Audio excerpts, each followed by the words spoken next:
আর 11-এ উদ্ভিদ পরিবহনটা আমি ধরছি, খনিজ পুষ্টিটা ধরার ইচ্ছা ছিল কিন্তু মেটেরিয়ালসটা পাচ্ছি না। যাই হোক, উদ্ভিদ পরিবহনে আমাদের ব্যাপন, অভিস্রবণ বিভব, শোষণ এইগুলো পড়তে হবে আর কি। ঠিক আছে, ফ্লোয়েমের মাধ্যমে পরিবহন, জাইলেমের মাধ্যমে পরিবহন, এগুলো পড়তে হবে। হ্যাঁ, প্রথম হচ্ছে গ্যাস, জল এবং পরিপোষকের চলাচল, শোষণ এবং পরিবহন। শোষণ অঙ্গ উদ্ভিদের কি কি? এটা হচ্ছে জলজ উদ্ভিদের ক্ষেত্রে জলে নিমজ্জিত সমগ্র অংশ, শৈবালের ক্ষেত্রেও তাই। রাসনা জাতীয় পরাশ্রয়ী মূলযুক্ত যে উদ্ভিদগুলো তাদের ক্ষেত্রে ভেলামেন নামে একটা কোষস্তর। স্থলজ উদ্ভিদের ক্ষেত্রে মূলতন্ত্র, এককোষী মূলরম এইটা, আর ছত্রাক মসের ক্ষেত্রে রাইজয়েড নামক মূলের মতো অংশ। ফোলিয়েজ লাইকেনের ক্ষেত্রে রাইজিন নামক সূক্ষ্ম সূত্রের মতো অংশ। এগুলো হচ্ছে শোষণ অঙ্গ। আচ্ছা, জলের প্রকারভেদ হচ্ছে, এটা বলে দিচ্ছি আমি। মহাকর্ষীয় জল, ছবি এঁকে দেখাচ্ছি। মহাকর্ষীয় জলে হচ্ছে মূলতন্ত্র যদি গভীর হয় তাহলে এইসব জলের ব্যবহার সম্ভব। যদি বৃষ্টিপাত জলসেচের মাধ্যমে মহাকর্ষ একটা লেভেল অবধি জলটা নেমে যায়, সেখান থেকে উদ্ভিদ পায়। যদি মূলটা লম্বা হয় তবেই সেটা পাওয়া সম্ভব। জলাকর্ষী জল হচ্ছে হাইগ্রোস্কোপিক ওয়াটার। এটা হচ্ছে মাটির কণার সঙ্গে যদি দৃঢ়ভাবে আবদ্ধ থাকে এবং তাপ প্রয়োগ করলে যদি ইভাপোরেট করে, মানে এইভাবে উঠে যায়, তাহলে সেটাকে বলা হয় জলাকর্ষী জল। সেটা কিন্তু উদ্ভিদের পক্ষে ব্যবহার সম্ভব নয়। আচ্ছা, রাসায়নিক সংযুক্ত জল, মাটির কণার সঙ্গে যদি রাসায়নিক কোনো বন্ড দ্বারা জলটা যদি আটকে থাকে তাহলে তাকে বলে রাসায়নিক সংযুক্ত জল বা কেলাস জল।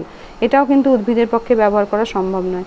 4 নম্বর হচ্ছে কৈশিক জল। এটা হচ্ছে মাটির ক্ষুদ্র ক্ষুদ্র কণাগুলোর মধ্যবর্তী যে স্থান, সেই স্থানে যে জলটা থাকে সেটা হচ্ছে রাসায়নিক জল, রাসায়নিক সংযুক্ত জল বা কেলাস জল।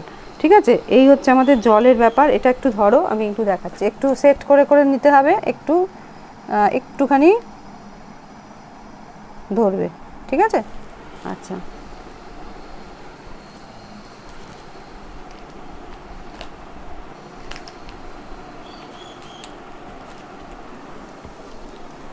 লালটা দিয়ে আমি মাটির কণাটা আঁকছি আর নীলটা দিয়ে জলটা আঁকছি। ঠিক আছে, 1 নম্বর হচ্ছে আমাদের মহাকর্ষীয় জল। এটা ধরো মাটি, এটা অনেকটা নিচে পর্যন্ত ধরো মূলটা যদি যায়, হ্যাঁ, মূলগুলো যদি নিচে পর্যন্ত যায় তবেই এই মহাকর্ষীয় জলটা পাওয়া সম্ভব। ঠিক আছে, এটা হচ্ছে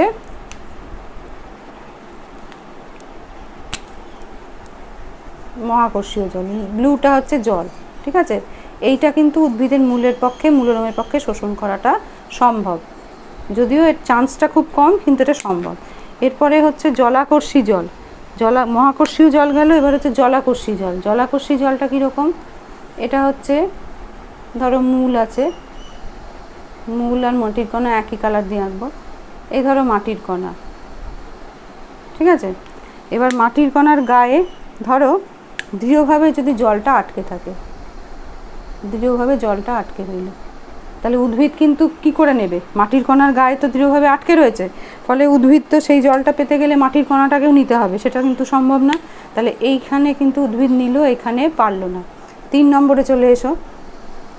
3 নম্বরেও হচ্ছে উদ্ভিদের মূল রয়েছে এখানে, সাপোজ ধরো মূল রয়েছে, আর এখানে মাটির কণাগুলো রয়েছে। এটা হচ্ছে রাসায়নিকভাবে আবদ্ধ জল। এবার রাসায়নিক বন্ড দিয়ে ধরো জলটা আটকে আছে, তাহলে কাজটা তো একই হলো, রাসায়নিক বন্ড দিয়ে জলটা আটকে আছে। এটা হচ্ছে কেলাস জল, বা এটাও কিন্তু নিতে পারবে না। কি করে নেবে? নিতে গেলেই মাটিটাকে নিতে হবে। ঠিক আছে, এবার হচ্ছে কৈশিক জল। 4 নম্বর কৈশিক জল। উদ্ভিদের মূল রয়েছে, এই মাটির কণা, এই মাটির কণা, এরকমভাবে মাটির কণাগুলো আছে। এবার তাদের মাঝে মাঝে জল, এই যে গ্যাপগুলো, সেই গ্যাপগুলোর মধ্যে জল। তাহলে এটা কিন্তু উদ্ভিদ নিতে পারবে। তাহলে কৈশিক জল হচ্ছে, এটা হচ্ছে কৈশিক জল। উদ্ভিদ তাহলে এটা পারলো না, মহাকর্ষীয় জল নিতে পারলো যদি উদ্ভিদের মূলতন্ত্র গভীর থাকে। তারপরে হচ্ছে তোমার জলাকর্ষী জল, উদ্ভিদ নিতে পারলো না। তারপরে হচ্ছে রাসায়নিকভাবে সংযুক্ত জল, সেটাও উদ্ভিদ নিতে পারলো না। লাস্ট হচ্ছে কৈশিক জল, সেটা কিন্তু উদ্ভিদের পক্ষে, যে কোনো উদ্ভিদের পক্ষেই নেওয়া সম্ভব। এটা হচ্ছে মৃত্তিকার জলের প্রকারভেদ। ঠিক আছে, জিনিসটা বোঝা গেল? এবারে আমি আবার আসছি। এবার হচ্ছে শোষণ পদ্ধতি। শোষণ পদ্ধতির মধ্যে জল শোষণ আছে, খনিজ লবণের শোষণ আছে, আর নিষ্ক্রিয় শোষণ, সক্রিয় শোষণ আছে, ঠিক আছে। আচ্ছা, শোষণ বা পরিবহন পথ হচ্ছে অ্যাপোপ্লাস্ট আর সিমপ্লাস্ট রয়েছে, ট্রান্সমেমব্রেন পথ রয়েছে, এগুলো রয়েছে, এগুলো আমরা পরে পড়বো। আচ্ছা, ব্যাপন পড়তে হবে আমাদের, ব্যাপন, ইমবাইবিশন আর অভিস্রবণ, এটা পড়তে হবে মোটামুটি, আমি সেটা বলে দেবো। হ্যাঁ, এবারে চলে আসছি আমরা একদম স্ট্রেটওয়ে ব্যাপনে। ব্যাপনে ধরো, ব্যাপনে যে ভৌত প্রক্রিয়া, যেখানে গতিশক্তির প্রভাবে পদার্থের যে গতিশীল অণু বা আয়নগুলো বেশি ঘনত্বযুক্ত স্থান থেকে কম ঘনত্বযুক্ত স্থানের দিকে এমনভাবে যাতায়াত করে যাতে সমগ্র জায়গাটা সমঘনত্বে পরিণত হয়, তাকে বলে ব্যাপন। কঠিন, তরল, গ্যাসীয় যে কোনো পদার্থের অণুতেই এরকম চরম তাপমাত্রার ঊর্ধ্বে গতিশক্তি এবং গতিশীলতা থাকে। বেশি ঘনত্বের স্থানে গতিশক্তি বেশি থাকে, কম ঘনত্বের স্থানে গতিশক্তি কম থাকে। অণুগুলো কি হয়, বেশি থেকে কম ঘনত্বের স্থানে গমন করে, ততক্ষণ পর্যন্ত গমন করে যতক্ষণ না পর্যন্ত মাধ্যমটা সমঘনত্বে পরিণত হচ্ছে। এগুলো ছোটোবেলা থেকে পড়ে এসছো। ব্রাউনীয় চলন কি বলছে, যে কলয়েডীয় দ্রবণে ব্যাপন বন্ধ হওয়ার পরেও অণুগুলোর মধ্যে একটা বিকর্ষণের ফলে মৃদু একটা চলন দেখা যায়, ঠিক আছে। ইতস্তত অভিমুখী চলন, কোনো অভিমুখটা ঠিক থাকে না, তাদেরকে ব্রাউনীয় চলন বলে। ব্যাপনের প্রভাবক কি কি? ব্যাপনের প্রভাবকের মধ্যে দেখো, তাপমাত্রা, অবভিয়াসলি তাপমাত্রা বাড়লে গতিশক্তি বাড়বে, কারণ তার ফলে ব্যাপন হারও বাড়বে। আণবিক আয়তন, মানে অণুগুলোর যে আয়তন, এটা অবভিয়াসলি ব্যস্তানুপাতিক। অণুগুলোর আয়তন যদি ছোট হয় তাহলে ব্যাপন বাড়বে, অণুগুলোর আয়তন বড় হলে ব্যাপন কমবে। দ্রবণের ঘনত্ব সমানুপাতিক, দ্রবণের ঘনত্ব যদি বেশি থাকে তাহলে তোমার ওটা ভালোভাবে ব্যাপিত হতে পারে। সান্দ্রতাও ব্যস্তানুপাতিক, সান্দ্রতা ব্যস্তানুপাতিক, দ্রবণের ঘনত্ব সমানুপাতিক হবে না, দ্রবণের ঘনত্ব ব্যস্তানুপাতিক হবে, সান্দ্রতাও ব্যস্তানুপাতিক হবে। মুক্ত শক্তি, এটা খুব ইম্পর্টেন্ট। মুক্ত শক্তি মানে কোনো পিওর জলের যে শক্তি তাকে বলে জলের মুক্ত শক্তি, তার সাপেক্ষে অন্য একটা পদার্থের মুক্ত শক্তি কতটা কম, কতটা পার্থক্য, তাকে বলে তার মুক্ত শক্তি, সেই পদার্থটার মুক্ত শক্তি। তাই বলছে যে অধিক মুক্ত শক্তি অঞ্চল থেকে মুক্ত শক্তি ঘাটতি অঞ্চলে ব্যাপন বেশি হয়। যে শর্ত মুক্ত শক্তির পরিবর্তন ঘটাতে পারে তা ব্যাপনেরও পরিবর্তন ঘটাতে পারে। ভিন্ন পদার্থের উপস্থিতি, ভিন্ন অণুর মধ্যে সংঘাত হয়, ফলে ব্যস্তানুপাতিক হয়ে যায়। তুমি চিনির জল আর নুনের জল একসঙ্গে দিচ্ছ, তাহলে চিনিটা যখন ব্যাপিত হচ্ছে তখন কিন্তু নুনটার পক্ষে একটু ব্যাপিত হওয়া অসুবিধা হচ্ছে, একটু দেরি হয়। আচ্ছা, দ্রাব্যতা সমানুপাতিক, ও যে অণুটা মানে ছড়িয়ে পড়বে তার দ্রাব্যতা যদি ভালো থাকে তাহলে ব্যাপনের হারটা ভালো হবে। পদার্থের ঘনত্ব, গ্রাম অনুসারে ব্যাপন হার ভ্যারিজ অ্যাজ 1/√, ঘনত্ব মানে ব্যস্তানুপাতিক, ঠিক আছে। ওইটা পদার্থের ঘনত্ব হবে, দ্রবণের ঘনত্ব হবে না। আচ্ছা, পদার্থের আণবিক গুরুত্ব, এটাও তাই, এটা হচ্ছে ব্যাপন হার ভ্যারিজ অ্যাজ 1/√, আণবিক গুরুত্ব মানে ব্যস্তানুপাতিক। ঘনত্বের গ্র্যাডিয়েন্ট মানে হচ্ছে ঘনত্বের পার্থক্যটা কতটা, 10 একক পার্থক্য, 100 একক পার্থক্য না 500 একক পার্থক্য। ফিক বলছেন যে ব্যাপন হার হচ্ছে ঘনত্বের গ্র্যাডিয়েন্টের উপর নির্ভরশীল, মানে যত পার্থক্যটা ভালো হবে তত ব্যাপন হারটাও ভালো হবে। মানে 500 একক যখন তোমার গ্র্যাডিয়েন্ট মানে পার্থক্যের একটা সূচি আর কি, সেটাকে বলা হচ্ছে যত গ্র্যাডিয়েন্টটার হারটা বেশি তত ব্যাপন হারটাও বেশি। মাধ্যমের ঘনত্ব, এটা বলছে ব্যাপন হার ভ্যারিজ অ্যাজ মাধ্যমের ঘনত্ব, ঠিক আছে। আচ্ছা, পর্দা হচ্ছে ব্যাপন হার, পর্দার ব্যাস আর কি, পর্দার যে ছিদ্রগুলো আছে তার ব্যাসটা ব্যাপন হার তার উপরে নির্ভরশীল। যদি ব্যাস ছোট হয় ব্যাপন হার কম হবে, যদি ব্যাস বড় হয় ব্যাপন হার বেশি হবে। সহায়ক ব্যাপন কি বলছে, এটা বলছে তথাকথিত যে ব্যাপন আছে সেক্ষেত্রে সেই ব্যাপন ছাড়া, বাহক ছাড়া, শক্তি ছাড়া কোষপর্দার বিশেষ প্রোটিনযুক্ত অণুর দ্বারা লিপিডে অদ্রাব্য বস্তুর তোমার দ্রবণ ঘটে, এই ব্যাপন ঘটে, এবং পোলার অণুর ক্ষেত্রে এগুলো পোলার অণুতে ঘটে। এই গতি অত্যন্ত দ্রুত হয়। সোজা কথা হচ্ছে বাহক ছাড়া, কিন্তু এক ধরনের প্রোটিন অণুর সহায়তায় যে ধরনের ব্যাপন হয় সেটা কিন্তু গ্র্যাডিয়েন্টের উল্টো দিকেও হতে পারে। অতি দ্রুত গতিতে যে ব্যাপন হয় তাকে বলে সহায়ক ব্যাপন। সহায়ক ব্যাপনের মাধ্যমে কি হয়, বাইরের ঘন পরিবেশ থেকে আয়ন বা অণু কোষে দ্রুত প্রবেশ করে। কোষের আধিক্য যদি বেশি হলেও কিন্তু এরা দ্রুত গতিতে একই পদ্ধতিতে বাইরে বেরিয়ে যেতে পারে, বুঝতে পেরেছো। আচ্ছা, অণু বা আয়নের সাম্যাবস্থা পদ্ধতিটি বন্ধ হয়ে যায়। তাহলে এই যে রয়েছে পদার্থের এই যে প্রোটিন অণুগুলো, এই প্রোটিন অণুর মধ্যে গুলে গিয়ে লিপিড স্তরেও গুলে গিয়ে ভেতরে ঢুকে যায়। সাধারণ ব্যাপনের মতো ঠিক নয়, সাধারণ ব্যাপন হলে ডাইরেক্ট ঢুকে যেত, কারোর সঙ্গে দ্রবীভূত হওয়ার দরকার পড়তো না, কিন্তু সহায়ক ব্যাপনে এই জিনিসটা লাগে, ঠিক আছে। আচ্ছা, এবার আছে জলের দ্রাব্য অণু বা আয়নের এই প্রক্রিয়ায় সহায়ক ব্যাপন পদ্ধতিতে ব্যাপন ঘটে কেবলমাত্র তরল মাধ্যমেই সম্ভব।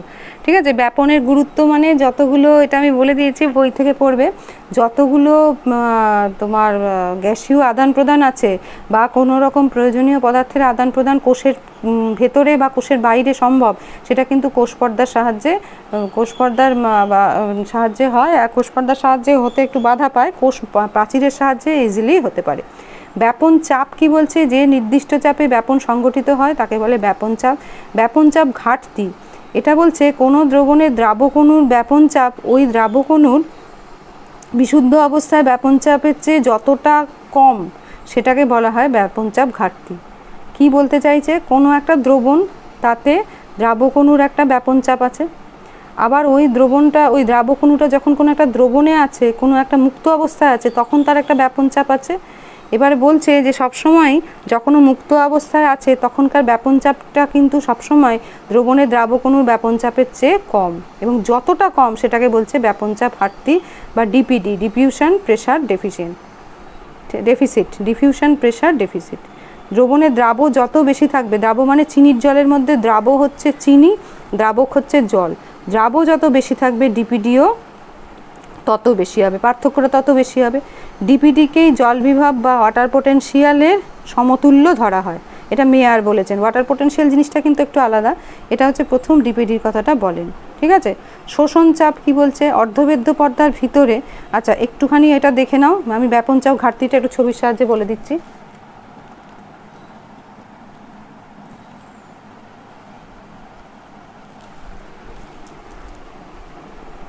একটু ধরো,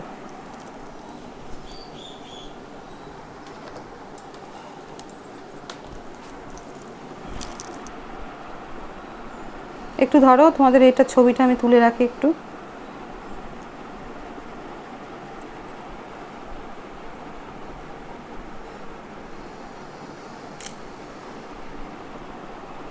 হ্যাঁ, এই ছবিটা এবার আমি মুছে দিচ্ছি, মুছে দিয়ে ব্যাপন চাপ ঘাটতিটা ছবির সাহায্যে বুঝিয়ে দিচ্ছি। এরকমভাবেই জলবিভবেও বুঝতে হবে জিনিসটা, একই রকম জলবিভবেরই মতো ব্যাপন চাপ ঘাটতি। আচ্ছা,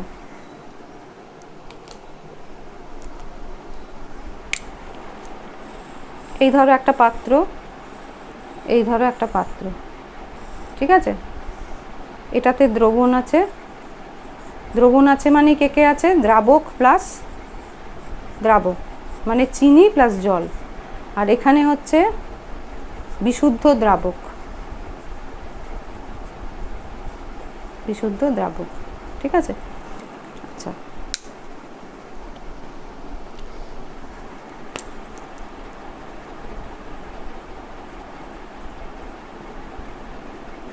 এখানে এটা ধরো দ্রাবক, লালটা দ্রাবক,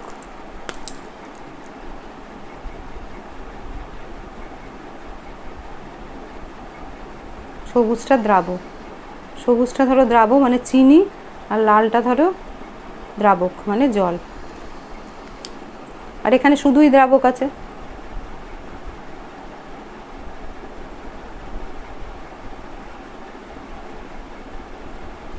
ঠিক আছে, তাহলে বোঝাই যাচ্ছে যে এখানে দ্রাবকটা বেশি আছে, এখানে কিন্তু কম আছে। অবভিয়াসলি এখানে দ্রাবকের যে ব্যাপন চাপটা সেটা বেশি হবে, এখানে ব্যাপন চাপটা কম হবে। এর ব্যাপন চাপ ধরা যাক এক্স, এর ব্যাপন চাপ ধরা যাক ওয়াই। তাহলে সবচেয়ে বড় কথা হচ্ছে, প্রথম কথা 1 নম্বর হচ্ছে এক্স গ্রেটার দেন ওয়াই, সবসময় এর ব্যাপন চাপটা, এটা ব্যাপন চাপ, এটা ধরো এর ব্যাপন চাপ, এটা এর ব্যাপন চাপ। তাহলে আমি কি বললাম, এক্স গ্রেটার দেন ওয়াই, এবং এক্স আর ওয়াই এর মধ্যে যে পার্থক্যটা যতটা কম সেটা হচ্ছে ডিপিডি, সেটা হচ্ছে ডিপিডি। ঠিক আছে, তার মানে একটা দ্রবণে, কোনো একটা দ্রাবকের যে ব্যাপন চাপটা থাকবে সেটা ওই দ্রবণটা ছাড়া দ্রাবকটা যখন একা থাকবে, বিশুদ্ধ অবস্থায় থাকবে, তখন যে ব্যাপন চাপ হবে তাদের মধ্যে একটা তফাৎ থাকে, এবং দেখা যাচ্ছে যে বিশুদ্ধ অবস্থায় দ্রাবকের ব্যাপন চাপটা বেশি এবং দ্রবীভূত অবস্থায় ব্যাপন চাপটা কম। যতটা কম সেই পার্থক্যটাকে, মানে এক্স মাইনাস ওয়াই, এই পার্থক্যটাকে বলা হয় ডিপিডি। ঠিক আছে, এটা বোঝা গেল? আচ্ছা দাঁড়াও, এবারে আমরা আসবো শোষণ চাপে।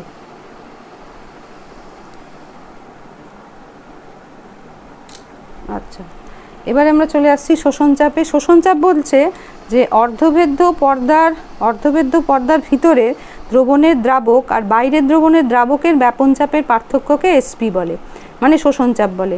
মানে এরকম একই, ধরো অর্ধভেদ্য পর্দার ভেতরে একটা দ্রাবকের ব্যাপন চাপ আছে, দুটোই তো দ্রবণ, ভিতরেও দ্রবণ বাইরেও দ্রবণ। ভিতরে যে দ্রবণের যে দ্রাবক আছে আর বাইরের দ্রবণের যে দ্রাবক আছে তাদের একটা ব্যাপন চাপের ঘাটতি আছে, এই ব্যাপন চাপের পার্থক্য আছে। এই ব্যাপন চাপের পার্থক্যকে বলে এসপি।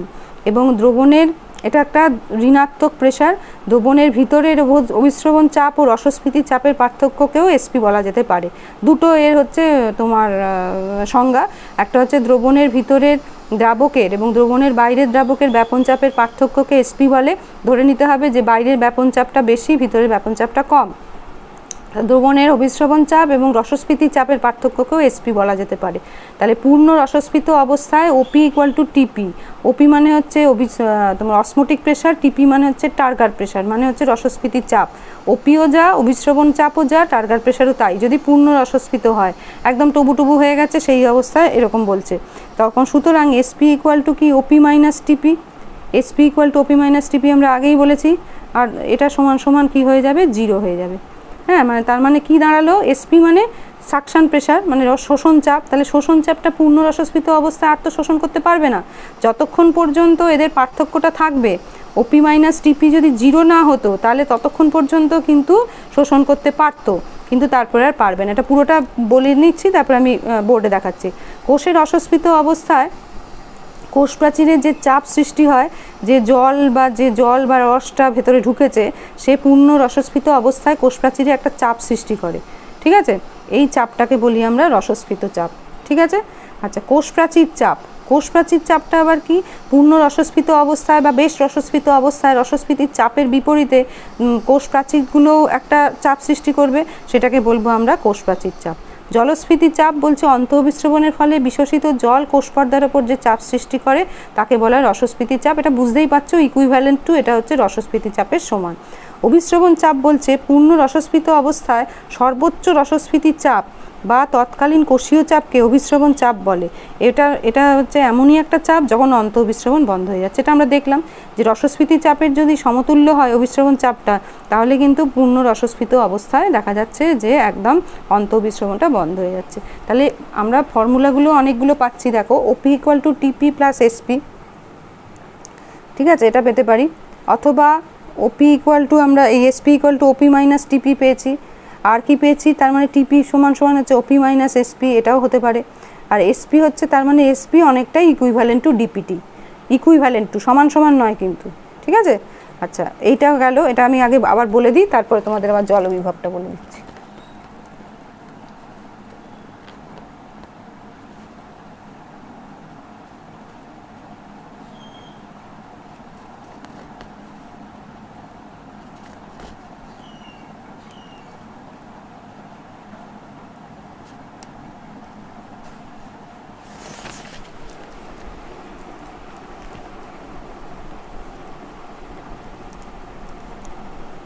আচ্ছা, এবার তাহলে আমরা শোষণ চাপটা কি বললাম, যে অর্ধবেদ্য পর্দার ভিতরের দ্রবণের দ্রাবক এবং অর্ধবেদ্য পর্দার বাইরের দ্রবণের দ্রাবক, এদের দুজনের পার্থক্যটাকে আমরা বলছি শোষণ চাপ, ঠিক আছে? একটু ধরো তো বৌদি,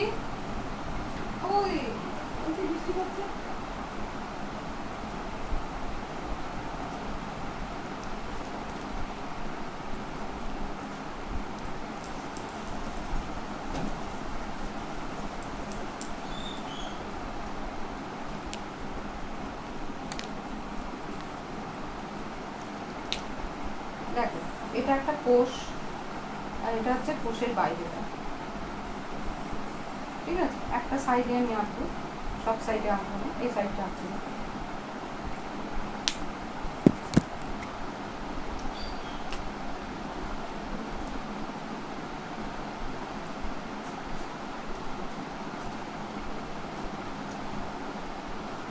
সবটাই এঁকে ফেললাম।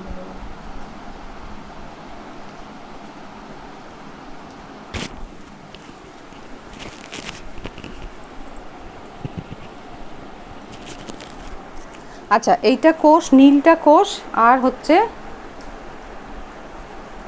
আমি এখন কোষের বাইরেটা আঁকছি, দ্রাব অণুকে আঁকছি। ধরা যাক চিনির জলের চিনিটাকে আঁকছি। সাধারণভাবে কোষের ভেতর চিনিটা বেশি থাকে।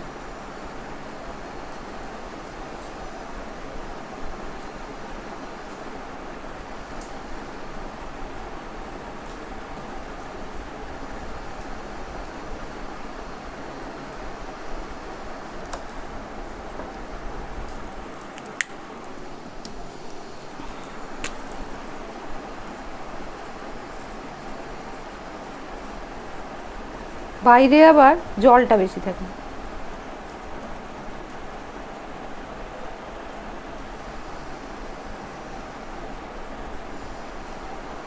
এতটা দেখাচ্ছি, পুরোটা দেখাচ্ছি না, তাহলে আঁকতে সময় লেগে যাবে।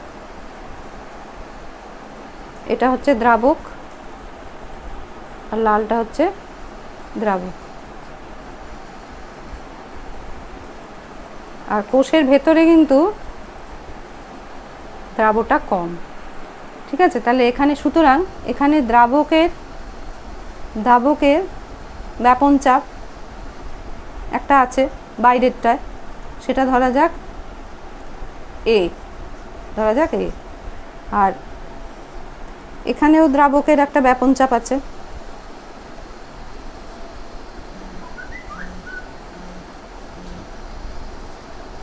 এটা ধরা যাক বি।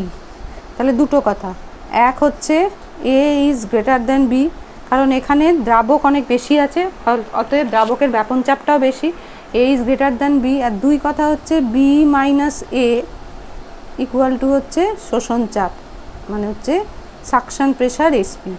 তার মানে এই যে ব্যাপন চাপের ঘাটতি, এই ব্যাপন চাপের ঘাটতিটা, এই যে ব্যাপন চাপের পার্থক্য, এটা হচ্ছে শোষণ চাপ, এটা কিন্তু ইকুইভ্যালেন্ট টু হচ্ছে তোমার ব্যাপন চাপের ঘাটতি, এবং শোষণ চাপটা হচ্ছে এসপি। ঠিক আছে, এবারে এরকমভাবে চলতে থাকছে। তাহলে এরম চললে কি হবে, এখান থেকে জলটা সমানে এখানে ঢুকবে, ঢুকে কিন্তু একসময় অবস্থাটা পাল্টে যাবে, এইটা ফুলে একদম টইটুম্বুর হয়ে যাবে। যেমন কিশমিশকে ভেজালে আমরা দেখতে পাই অন্তঃবিস্রবণ চলতে চলতে চলতে চলতে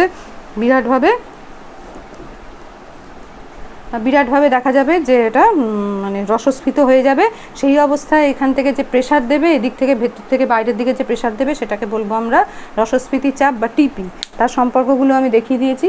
হ্যাঁ, আর যখন পূর্ণ রসস্ফীত হয়ে যাবে তখন কিন্তু আর একটা অভিস্রবণ চাপ কার্যকারী হয়ে যাবে। অভিস্রবণ চাপ যখনই এসে যাবে ফিল্ডে মাধ্যমে, যখনই এসে যাবে, তখন বাইরে থেকে, আর বুঝতেই পারছো বাইরে থেকে জল ঢোকার জায়গাই তো নেই, এটা এত ফুলে গেছে যার বাইরে থেকে জল ঢোকা সম্ভবই না। হ্যাঁ, সেই অবস্থায় হচ্ছে পূর্ণ রসস্ফীত অবস্থায় হচ্ছে টিপি ইকুয়াল, এই মানে এসপি ইকুয়াল টু 0, মানে এসপি ইকুয়াল টু তুমি টিপিও বলতে পারো। হ্যাঁ, SP equal to OP minus টিপি ইকুয়াল টু 0, তার মানে তখন সাকশন প্রেশারটা একদম শূন্য। ঠিক আছে, তাহলে কোষপ্রাচীর চাপ আরেকটা বলছি, যখন পূর্ণ রসস্ফীত অবস্থায় থাকে তখন কোষপ্রাচীরও একটা বিপরীত দিকে ভেতরের দিকে একটা চাপ সৃষ্টি করে। হ্যাঁ, সেটাকে বলি আমরা কোষপ্রাচীর চাপ বা ওয়াল প্রেশার বা ডাব্লিউপি। হ্যাঁ, এটা হচ্ছে পূর্ণ রসস্ফীত অবস্থায় ডাব্লিউপিও যা, টিপিও তা। যতটা টিপ তোমরা জানো যে চাপ সৃষ্টি করবে সে সমপরিমাণ চাপটা আবার মানে ফিল করবে। হ্যাঁ, তো সেইটা হচ্ছে ডাব্লিউ ইকুয়াল টু টিপি হয়ে যাবে। তাহলে জলস্ফীতি চাপ রসস্ফীতি চাপ ইকুইভ্যালেন্ট এটা হচ্ছে। আর অভিস্রবণ চাপ বললাম যে এমন একটা চাপ, এরম চলতে চলতে একটা স্টেজ আসছে তখন টার্গার প্রেশারটা এত বেশি, রসস্ফীতি চাপটা এত বেশি যে বাইরের যে ওই ব্যাপন চাপের কোনো আর পার্থক্যও নেই, কিছু নেই। অতএব পার্থক্য থাকলেও আর কিন্তু জল ঢোকার আর কোনো জায়গায় নেই। সেই হিসেবে তখন কিন্তু একদম অন্তঃবিস্রবণটা বন্ধ হয়ে যায়। কিশমিশটা ফুলে ফুলে ফুলে ফুলে একটা ফুটবলের সাইজ তো হয় না, একটা লিমিট অবধি গিয়ে সেটা স্টপ করে যায়। ওই যে লিমিট অবধি গিয়ে স্টপ করে গেল, তখন অভিস্রবণটাকে যদি মাপা হয় তাহলে দেখা যাবে যে অভিস্রবণ চাপ তখন এসে গেছে। আর ওই সময় অভিস্রবণ চাপ হচ্ছে টিপি, মানে টার্গার প্রেশারের সমতুল্য। ঠিক আছে, এবারে আসছি আমরা জলবিভব।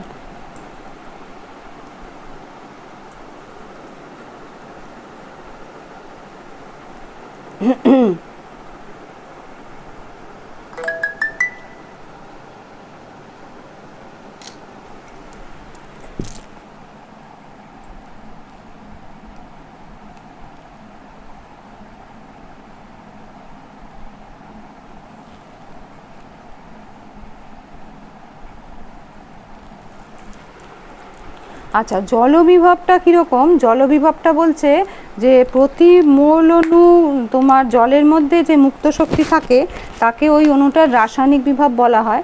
হ্যাঁ, তা এরকমভাবে প্রতি মোল অণু জলের মধ্যেও যে মুক্ত শক্তি থাকে সেটা জলের রাসায়নিক বিভব, এবং সেই বিভবটাকে জলের বিশুদ্ধ জলের মুক্ত শক্তিকে 0 ধরে নেওয়া হয়।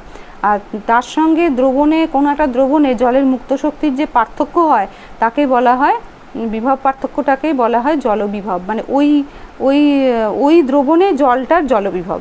বোঝা গেল কি বললাম? জল যেমন আমি ব্যাপনচাপ ঘাটতিটা দেখিয়েছিলাম সেরকম আর কি।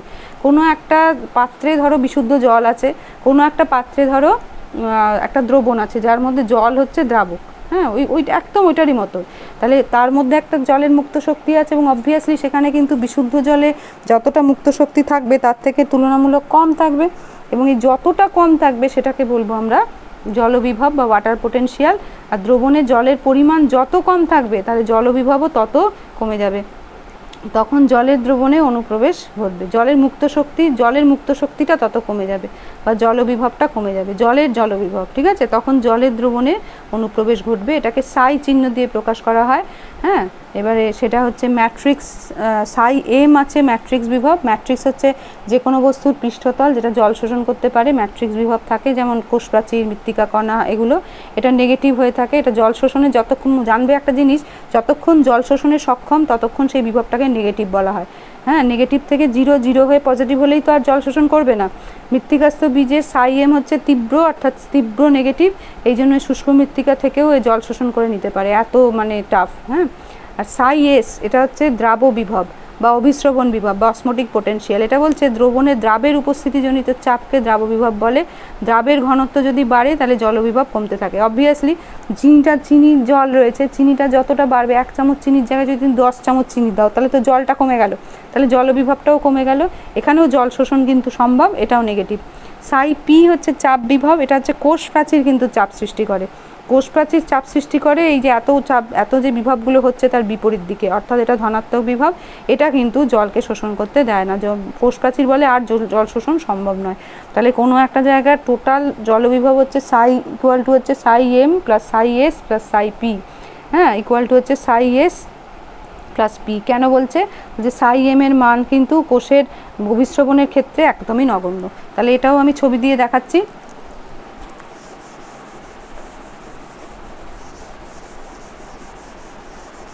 একটু ট্যাপ করে যখন পড়বে তখন একটু বড় করে দেখে নেবে, কেমন? আচ্ছা,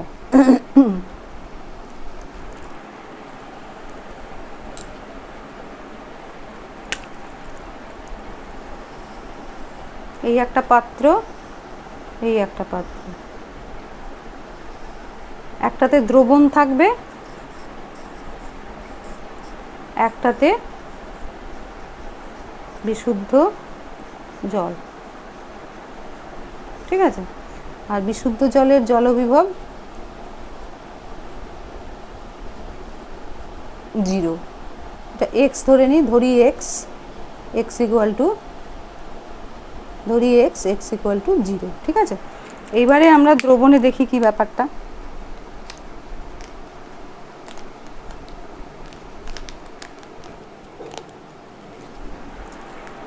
দ্রবণে ধরো এইটা জল, দ্রবণে এইটা জল আর এর পুরোটা জল। এই 0টাই ম্যাক্সিমাম, জানবে জলবিভবের 0টাই ম্যাক্সিমাম। আর এই হচ্ছে ধরো দ্রাব, এই হচ্ছে দ্রাব আর এই হচ্ছে জল। ঠিক আছে, তাহলে এখানে জলের মুক্ত শক্তি যা, এখানে জলের মুক্ত শক্তি তো কম, তাহলে জলবিভবও কম। তাহলে এখানে জলবিভব ধরা যাক ওয়াই, এবং 1 নম্বর কথা হচ্ছে x always greater than y, আর 2 হচ্ছে x minus y equal to হচ্ছে তোমার জলবিভব হলো। এবার 3 এক্স ইকুয়াল টু তো 0, তাহলে মাইনাস, তাহলে জলবিভব হলো মাইনাস ওয়াই, বা ওয়াই মাইনাস ওয়াই হচ্ছে জলবিভব। সেই জন্য কোনো একটা দ্রবণে জলের জলবিভব সবসময় নেগেটিভ হবে, যেহেতু বিশুদ্ধ জলের জলবিভবটা 0। এই জিনিসটা বোঝা গেল। এবার তুমি যদি দ্রাবটা বাড়াও তাহলে তো জলের মুক্ত শক্তি আরও কমে যাবে, তাহলে এই জলবিভবটাও আরও কমে যাবে। বুঝতে পারছো? এইটা মানটা বাড়বে, ভালো -10 জায়গায় যদি -50 হয়ে যায়, তার মানে জলবিভবটা কিন্তু বাড়েনি, কমে গেছে, তাই তো? নেগেটিভ হলে পরে কিন্তু সেটা কমে গেছে। আচ্ছা, এটা বোঝা গেল। এটা ছবি তুলে নিচ্ছি আমি।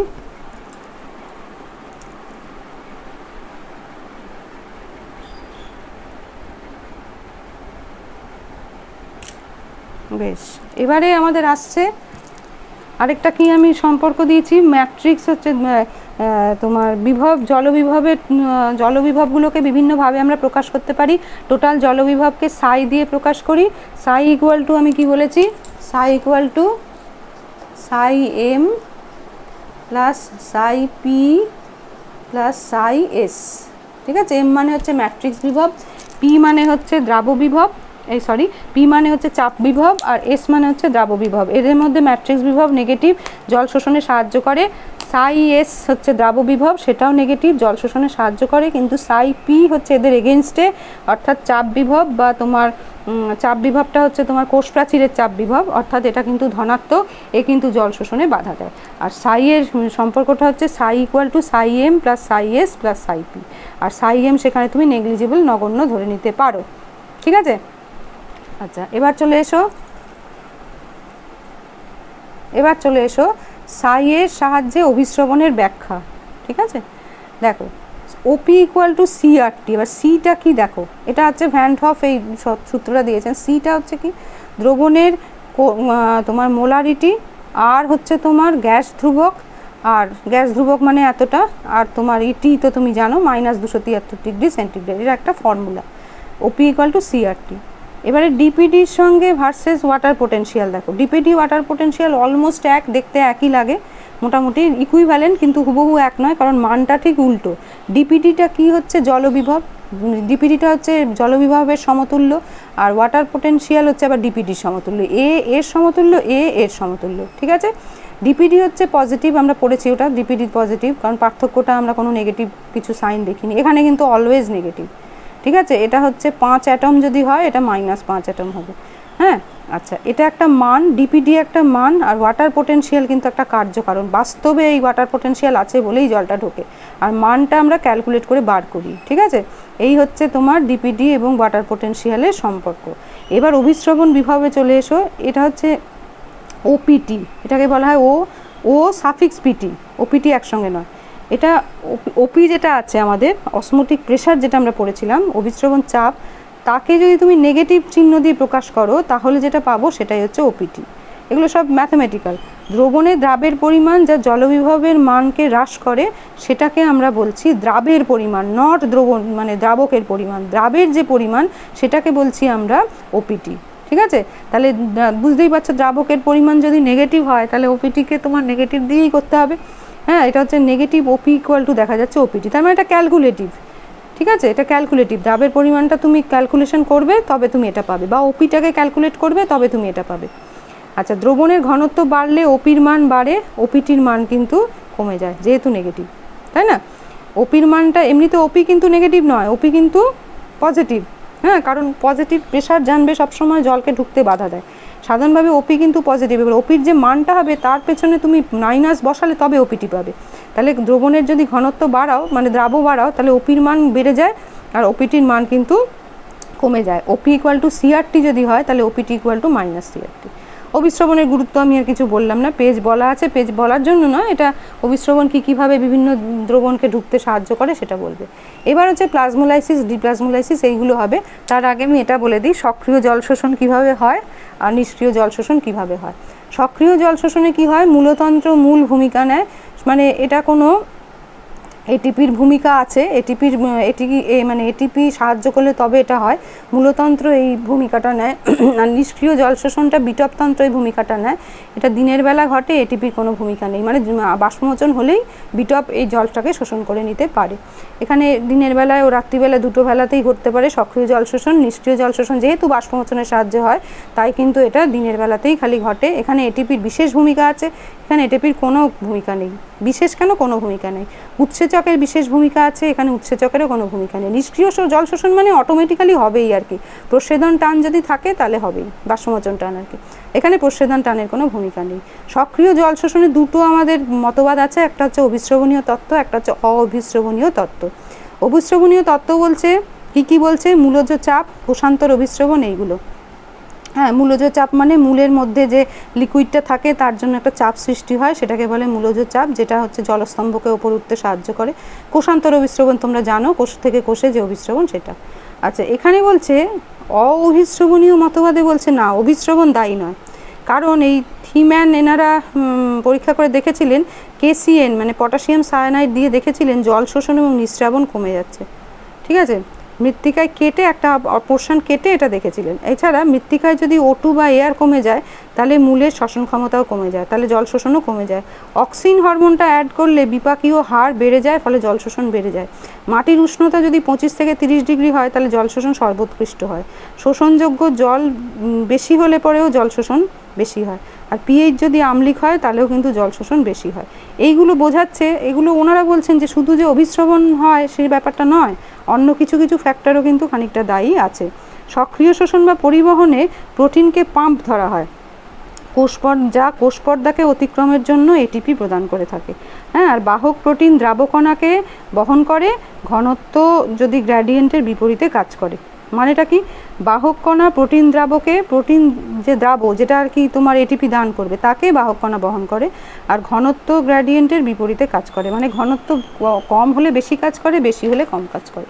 এই হচ্ছে ব্যাপার। সক্রিয় আয়ন শোষণ এবং নিষ্ক্রিয় আয়ন শোষণের পার্থক্যটা দেখো। সক্রিয় আয়ন শোষণ হচ্ছে, তুমি সক্রিয় পরিবহন যেমন পড়েছো এখানেও তাই, সক্রিয় পরিবহন এই আয়ন শোষণে শক্তির প্রয়োজন হয়, মানে এটিপির প্রয়োজন হয়, এখানে এটিপির প্রয়োজন হয় না।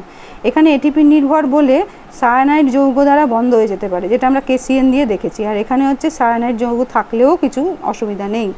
সাম্যাবস্থায় পৌঁছানোর পরও গ্র্যাডিয়েন্টের বিপরীতে অর্থাৎ কম ঘনত্ব থেকে বেশি ঘনত্বের স্থানে এটা কিন্তু হতে পারে সক্রিয় আয়ন শোষণ। আর এখানে সাম্যাবস্থা হলে লবণ শোষণ বন্ধ হয়ে যাচ্ছে। আচ্ছা, ফিকের নীতি এটাকে গ্রাহ্য করে না, সক্রিয় আয়ন শোষণ, আর নিষ্ক্রিয় আয়ন শোষণ কিন্তু ফিকের নীতি গ্রাহ্য করে। এই হচ্ছে সক্রিয় আয়ন শোষণ নিষ্ক্রিয় আয়ন শোষণের পার্থক্য। এবারে চলে এসো সক্রিয় পরিবহনের যে ভিউটা দেখো। সক্রিয় পরিবহন মানেই কোষপর্দার মধ্যে বাহক অণু থাকবে। এটাতে দেখো এখানে সাইটোক্রোম 3+, সাইটোক্রোম 3+-এর সঙ্গে এই A- আয়নটা যুক্ত হলে, তো আয়ন হয় প্লাস হবে নয় মাইনাস হবে, এই আয়নটা যুক্ত হলে, A- আয়নটা যুক্ত হলে সাইটোক্রোম 3+ A- হচ্ছে।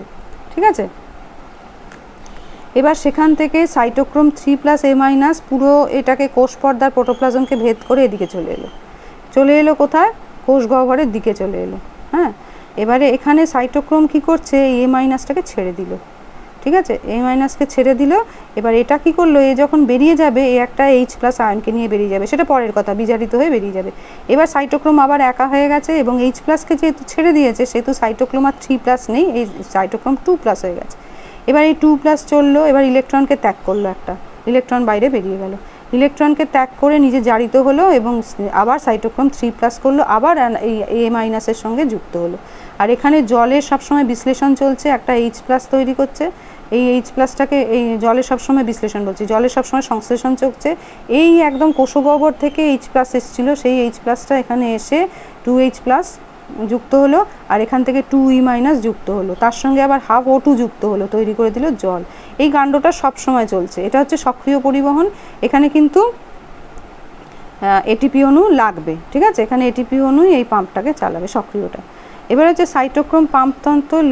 লুন্ডেগার্ড বলেছেন পজিটিভ আয়নের কিন্তু কোনো কথাটা এখানে বলা নেই, এখানে খালি নেগেটিভ আয়নের কথাটাই বলে আছে। এটিপি ব্যবহার হয় কিন্তু এটিপি ব্যবহারের কোথাও কোনো উনি সমীকরণ দেননি। ফিকের নীতি কি বলছে, দ্রবণের কোনো অণু ঘনত্বের পার্থক্যের উপর নির্ভর করে সংগঠিত হয়, অধিক ঘনত্ব থেকে কম ঘনত্বের দিকে হয়। সাম্যাবস্থায় এসে গেলে তোমার গমনটা বন্ধ হয়ে যায়, তখন আর শক্তির প্রয়োজন হয় না। এটা গেল। এবার লেসিথিন বাহক চক্র, এবার দেখো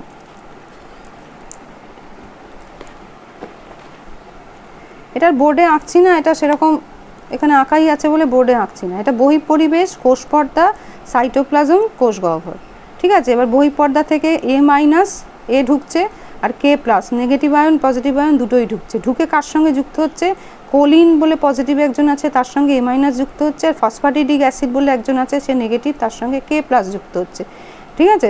যুক্ত হয়ে দুটো আবার পরস্পর, তারপরে এটা দুটো ভাগে ভাগ হয়ে যাচ্ছে লেসিথিনেজ উৎসেচকের সাহায্যে। একটা কোলিনের সঙ্গে A- থাকছে, ফসফ্যাটিডিক অ্যাসিডের সঙ্গে K+ থাকছে। এখান থেকে A- ছেড়ে দিচ্ছে কোষ গহ্বরে, K+কেও ছেড়ে দিচ্ছে। কোলিন আবার একা হয়ে গেল, কোলিনের সঙ্গে কোলিন এস্টারেজ যুক্ত হয়ে অ্যাসিটাইল কোলিন তৈরি করছে। অ্যাসিটাইল কোলিনের আবার কোলিন এস্টারেজ উৎসেচক দ্বারা লেসিথিন তৈরি করছে। লেসিথিন আবার কোলিন তৈরি করছে, ঠিক আছে। লেসিথিন দুটো ভাগে ভাগ হয়ে যাচ্ছে, কোলিন এবং ফসফ্যাটিডিক অ্যাসিড পুনরায় A- K+ এর সঙ্গে যুক্ত হচ্ছে। এখানে এই ব্যাখ্যাটা অনেক বেশি গ্রহণযোগ্য, কারণ ক্যাটায়ন অ্যানায়ন দুজনের শোষণের কথাই বলা আছে। এটিপি অণুর ব্যবহারটাকে দেখানো আছে, উৎসেচক নির্ভর এটাও বলা আছে, সেটা হচ্ছে সক্রিয় জৈব রাসায়নিক বিক্রিয়া, ঠিক আছে। লবণ শোষণে মৃত্তিকার কণার বিশেষ ভূমিকা আছে। হ্যাঁ, বিশেষ ভূমিকাটা কি না, কণাগুলো মাটির জৈব এবং অজৈব পদার্থের সঙ্গে একত্রিত হয়, হয়ে একটা কোলয়েড কণা গঠন করে। এই কণাগুলো দেখা গেছে যে পৃষ্ঠতলটা নেগেটিভ, ফলে খুব সহজেই ক্যাটায়নগুলো পজিটিভ আয়নগুলো ঢুকতে পারে, কিন্তু অ্যানায়নদের শোষণটা হয় তুলনামূলক কম হয়। লবণ শোষণে কোষপর্দার ভূমিকাটা খুব বেশি, সরল ব্যাপন, তারপর সহায়ক ব্যাপন, K+ channel, Ca2+ channel, Cl- channel, এগুলো অনেকগুলো চ্যানেল ভালো কাজ করে। এছাড়াও এটিপি অণু হচ্ছে 3 অণু এটিপি হচ্ছে সক্রিয় পরিবহনের দ্বারা কোষপর্দায় লবণ শোষণে সক্ষম হয়, ঠিক আছে। এইটা গেল। আচ্ছা, এরপরে আমি প্লাজমোলিসিস, ডিপ্লাজমোলিসিস এইগুলো একদম বলে দিচ্ছি, সেটা কিন্তু তোমরা বই থেকে পড়ে নেবে, আমার নোটে কিন্তু সেটা করা নেই, ঠিক আছে। ধরো প্লাজমোলিসিস, ডিপ্লাজমোলিসিস বলতে গেলে কিন্তু আমাদের সবসময় প্রথমেই অভিস্রবণটা, বহি অভিস্রবণ এবং অন্ত অভিস্রবণ, এই জায়গাটা আমাদের বলতে হবে।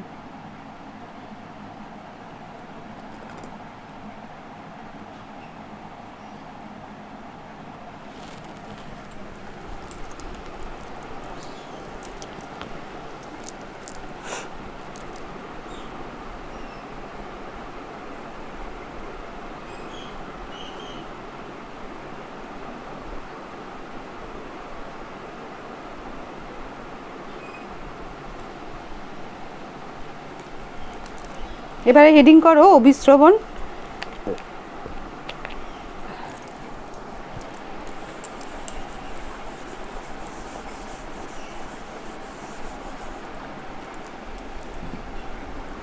অভিস্রবণ বলে হেডিং করো, সেখানে হচ্ছে বহি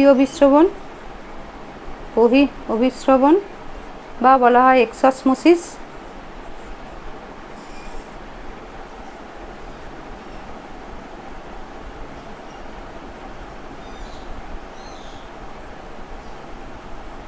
বা এন্ডসমোসিস, ঠিক আছে। আর এদের সবসময় নিয়ম হচ্ছে কম ঘনত্ব থেকে, কম ঘনত্ব অর্থাৎ লঘু থেকে যাবে অধিক ঘনত্ব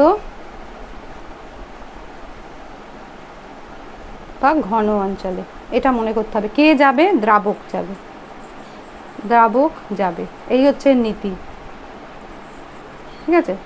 এবার বহি অভিস্রবণে কিরম হবে,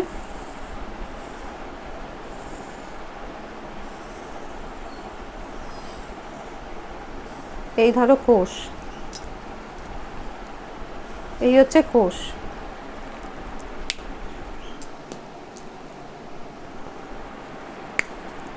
এখানে ধরো 90% চিনির জল, ঠিক আছে, আর এখানে ধরো 10% চিনির জল। 90% চিনির জল বা শর্করা দ্রবণ,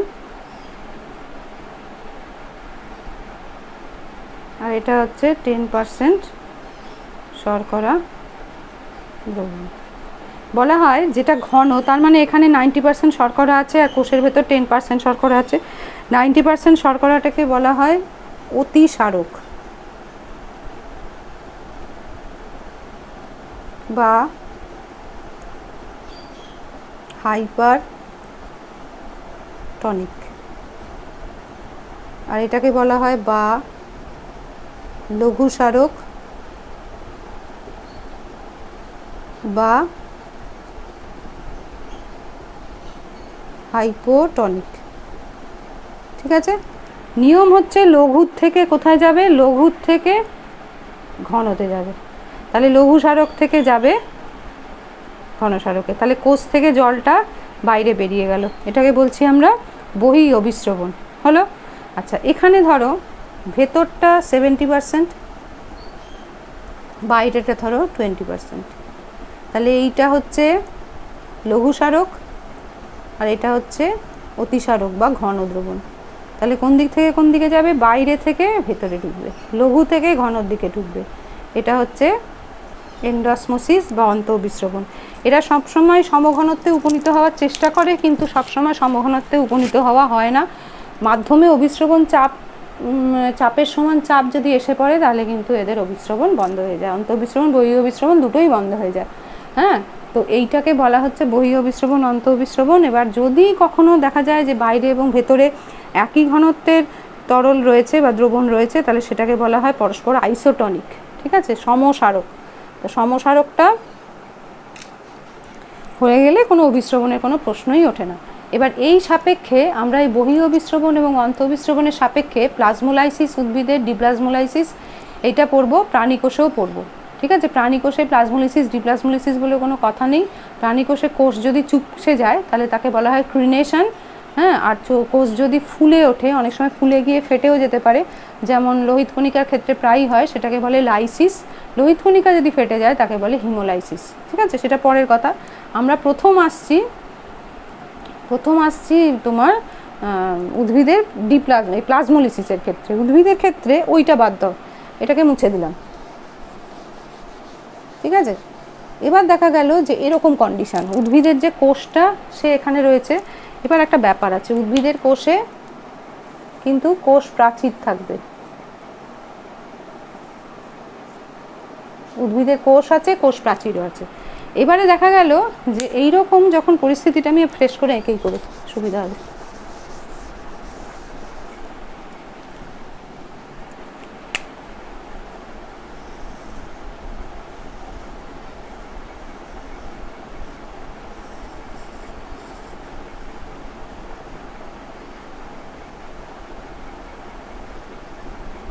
এই হচ্ছে উদ্ভিদের কোষ প্রাচীর।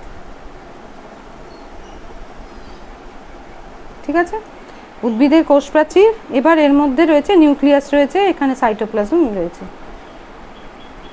আর এটা হচ্ছে বাইরের পরিবেশ।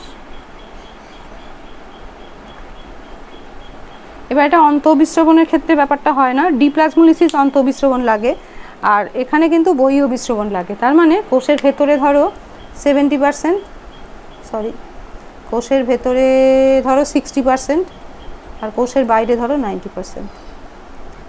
এরকম যদি পরিস্থিতি হয় তাহলে জলটা, এটা লঘু স্মারক, এটা হচ্ছে লঘু স্মারক,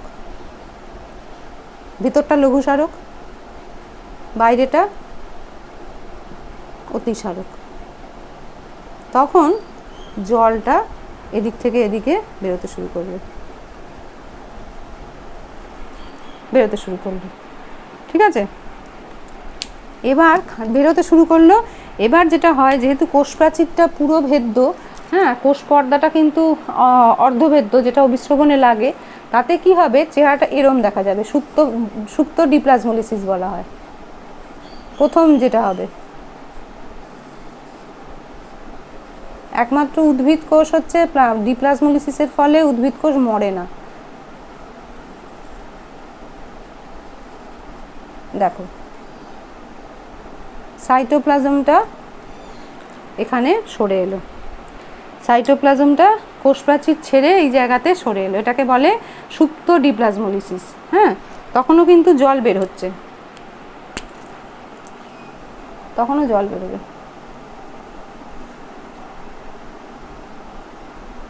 এই তুমি কিন্তু দেখতে পাবে যে কোষ প্রাচীরটাও খানিকটা সরে যায় এদিকে। হ্যাঁ, তুমি কিন্তু দেখতে পাবে যে কোষটা চুপসে গেল। যেমন আঙুরকে শুকিয়ে যখন কি করা হয়, তোমার কিশমিশ বানানো হয়, তখন এই ঘটনাটাই ঘটে। এটা হচ্ছে আমাদের ডিপ্লাজমোলিসিস। এই সরি প্লাজমোলিসিস, এটা হচ্ছে প্লাজমোলিসিস, এটা হচ্ছে মানে প্লাজমোলিসিসের প্রথম ঘটনাটা এটা বহি অভিস্রবণ, তারপরে হচ্ছে সুপ্ত প্লাজমোলিসিস, তারপরে এটা একদমই কুঁচকে একদম সেন্টারে অবস্থান করবে। ঠিক আছে,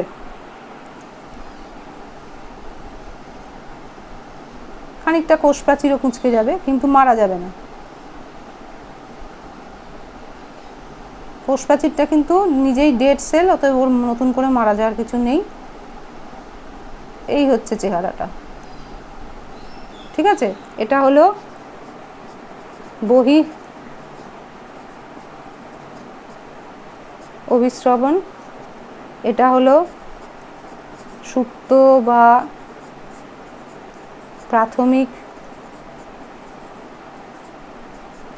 প্লাজমোলাইসিস।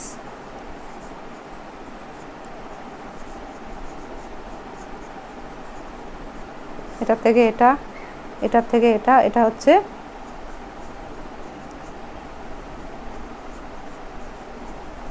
প্লাজমোলাইসিস। প্রোটোপ্লাজমটা সেন্টারে চলে এসছে আর এদের মাঝখানে একটা গ্যাপ তৈরি হয়েছে।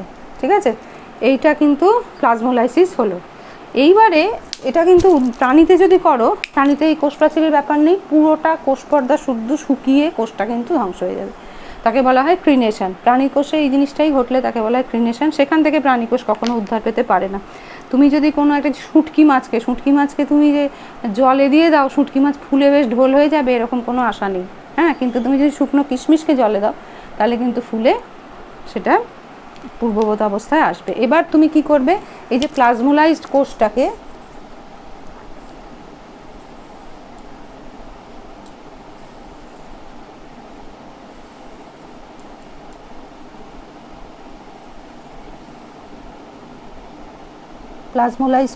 তুমি কি করছো,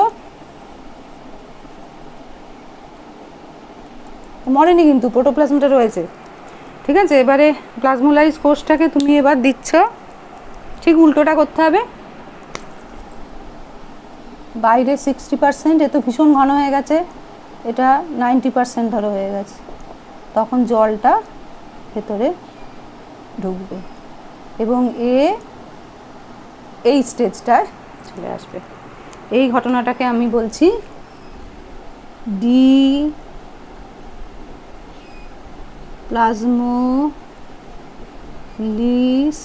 যেটা আমরা কিশমিশকে জলে দিলে পরে যে অবস্থাটা টের পাই সেটা হচ্ছে এই অবস্থাটা। আমরা ওটাকে পুনরায় লঘু সারক দ্রবণে দিয়ে দেবো। লঘু সারক দ্রবণে দিয়ে দিলে অন্তঃবিস্রবণ চালু হয়ে যাবে এবং যেহেতু এরা মরে যায়নি ভেতরে উদ্ভিদ কোষের অংশটা, তাহলে সেটা কিন্তু আবার পূর্ববৎ অবস্থায় ফিরে আসবে। এটাকে বলছি আমরা ডিপ্লাজমোলিসিস। কেমন?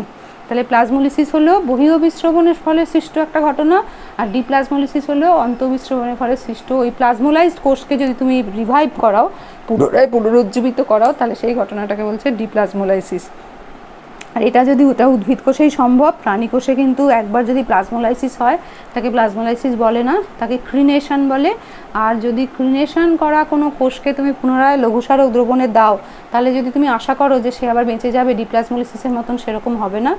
আর এছাড়া যদি প্রাণী কোষকে তুমি মানে লঘুসারক দ্রবণে এমনি দাও, তাহলে অনেকটা যদি লঘুসারক দ্রবণ থেকে দ্রাবক ঢুকে পড়ে তাহলে প্রাণী কোষটাও ফুলে যায় একইভাবে কিশমিশ ফোলার মতন। কিন্তু কিশমিশ ফোলার মতন হয় না, মানে নর্মাল কোষ ফুলে যেতে পারে, কোষটা ফুলে গিয়ে কিন্তু একসময় ফেটে যেতে পারে। এরকম আরবিসিতে রক্তের লোহিত কণিকে আমরা দেখতে পাই, তাকে হিমোলাইসিস বলে। সাধারণভাবে এই ঘটনাটাকে লাইসিস বলে। তবে প্লাজমোলাইসিস, ডিপ্লাজমোলাইসিস এই ঘটনাটা কিন্তু আমরা প্রাণী কোষে দেখতে পাবো না। প্লাজমোলাইসিসের প্রায় সমতুল্য ঘটনা দেখতে পাচ্ছি, চুপসে যাচ্ছে যেখানে, সেটাকে আমরা কিন্তু বলছি ক্রিনেশন। তার ফলে পার্মানেন্টলি কোষ মারা যাচ্ছে আর সেখান থেকে তাকে রিভাইভ করা যাচ্ছে না। আবার যদি কোনো নর্মাল কোষকে তুমি লঘুসারক দ্রবণে দাও, তাহলে দেখা যাবে যে পার্মানেন্টলি জল ঢুকে সেটা ফুলে যাবে। আর এরকম যদি বেশি বেশি ফুলতে থাকে তাহলে একসময় তারা ফেটে মৃত্যু লাভ করবে। ঠিক আছে, এটাকে বলে লাইসিস। প্রাণী কোষে কিন্তু প্লাজমোলাইসিস, ডিপ্লাজমোলাইসিসের হুবহু কোনো ঘটনা দেখা যায় না, কারণ প্রাণী কোষের সবচেয়ে বাইরের বহিরাবরণ কোষ পর্দা, যে কিন্তু কোনো রকম একটা প্রোটেক্টিভ আবরণ সৃষ্টি করতে পারে না, যেটা উদ্ভিদ কোষে কোষ প্রাচীর। হ্যাঁ, কোষ প্রাচীর কিন্তু কোষ মানে একটা প্রোটেক্টিভ আবরণ সৃষ্টি করতে পারে ভবিষ্যতে, যার থেকে আমরা উদ্ভিদ কোষটাকে আবার রিভাইভ করাতে পারি।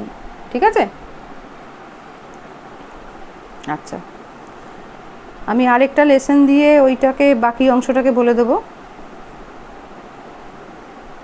একটু দাঁড়াও, ছবিটা নিয়েছি কিনা খেয়াল নেই, নিইনি।